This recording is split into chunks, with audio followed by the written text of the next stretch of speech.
శ్రీకృష్ణ పరబ్రహ్మణే నమః. ఒక్కొక్క ఉపనిషత్తులో తాను ఎలా ఉద్భవించాడో మనకు క్రిందటి భాగంలో తెలియజేశారు. ఇతర శృతులలో కూడా చేతనముల యొక్క పరమ పురుషుని యొక్క స్వరూపము వివరింపబడినది. చాందోగ్యమున నేనిప్పుడు జీవాత్మ రూపమున ముగ్గురు దేవతలందు ప్రవేశించి నామరూపాత్మకమైన జగత్తును విశదీకరింతును.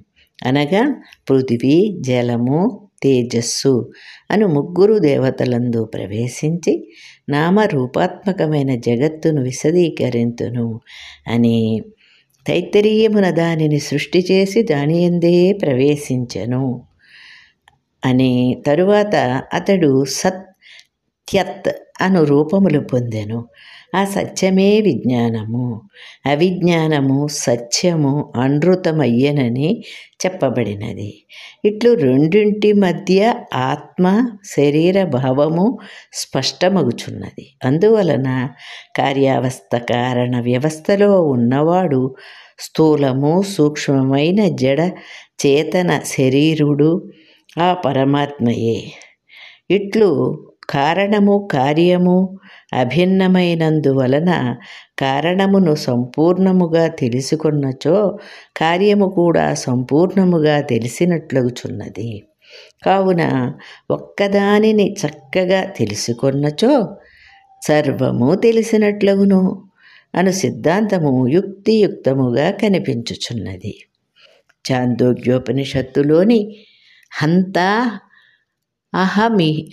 అహమిహమాస్తిస్రో దేవతాః అను మంత్రమున తిస్రో దేవత అనుచు అచిద్వస్తువునంతయు నిర్దేశించి అచట జీవుని ప్రవేశము చేత నామరూప భేదము కలుగునట్లు చెప్పుట వలన ఆయా వస్తువాచక శబ్దములన్నీయు అచిత్తు జీవులతోనున్న పరమాత్మకే వాచకములని, కారణావస్థలో ఉన్న పరమాత్మ వాచి శబ్దము చేత కార్యవాచియగు శబ్దమునకు ముఖ్యవృత్తి చేత సమానాధికారము కలుగుచున్నది. ఇట్లు స్థూల సూక్ష్మ చిత్ అచిత్ చేతనము జడముల యొక్క రూపమునకు బ్రహ్మయే కారణము, కార్యము కూడా అగుచున్నాడు. కావున బ్రహ్మయే జగత్తునకు ఉపాదాన కారణమగుచున్నాడు. ఇట్లు బ్రహ్మము జగత్తునకు ఉపాదాన కారణమైనను సూక్ష్మ చిద్వస్తు శరీరము కల బ్రహ్మమే కారణము కాని శుద్ధ బ్రహ్మముగా కాదని చెప్పుట వలన సంఘాతమే. అనగా చిత్ అచిత్ ఈశ్వరులనడి మూడింటి కలయిక కారణమగుచున్నది. కావున ఈ మూడింటికి స్వభావ సంకరము లేదని కూడా స్పష్టమగుచున్నది. తెలుపు నలుపు ఎరుపు వంటి దారముల కలయికచే ఏర్పడిన వస్త్రము ఆయా దారములన్న చోటనే ఆయా వర్ణములచే కనిపించును. అందువలన చిత్ర వస్త్ర రూప కార్యావస్థయందు వర్ణ సంకరము లేదు. అదే విధముగా చిత్తు అచిత్తు ఈశ్వరుడు అను మూడింటి యొక్క కలయిక జగత్తునకు కారణమైనను జగత్తునకు కార్యావస్థయందు పై మూడిటి స్వభావములకు అనగా భోగ్యత్వము భోక్తృత్వము నియంతృత్వము అను వాటికి సంకరము లేదు. మరియు మూడు రంగులలోనున్న దారములు విడివిడిగా ఉండి ప్రయత్నము వలన ఒక్కటిగా కూర్పబడి చిత్రవస్త్రమగుచున్నది.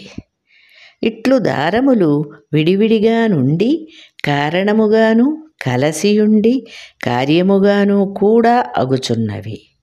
ఇచ్చట మాత్రము అట్లు కాదు. చేతనములు సర్వావస్థలందును అనగా కార్య కారణావస్థందును పరమ పురుషునకు శరీరమొగుటచే తత్ప్రకారముగానే విశేషణ రూపముననే పదార్థమని చెప్పబడుచున్నది. అందువలననే జడ చేతన విశిష్ట పరమ పురుషుడే కారణం కార్యము అగుచున్నాడు. అతడే సమస్త శబ్దవాచ్యుడు. స్వభావ భేదము ఆ స్వభావములకు సంకరము కలుగుట ఉండుట అనునది అచట చిత్రవస్త్రమున ఉన్నట్లు ఇచట పరమ పురుషుని దగ్గర కూడా సమానము.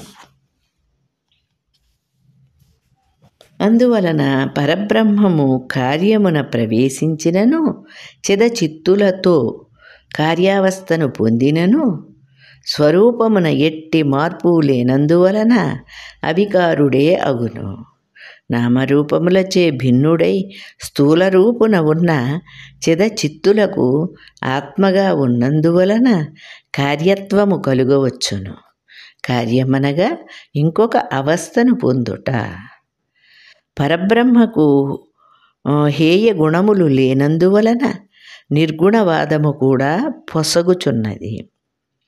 అపహత పాప్మ ఇత్యాది చాందోగ్య వాక్యము పరమాత్మ హేయ గుణములు లేనివాడని చెప్పుచుండగా సత్యకామ సత్య సంకల్ప ఇత్యాది వాక్యములచే అతని కళ్యాణ గుణగణములు కీర్తించుచున్నది.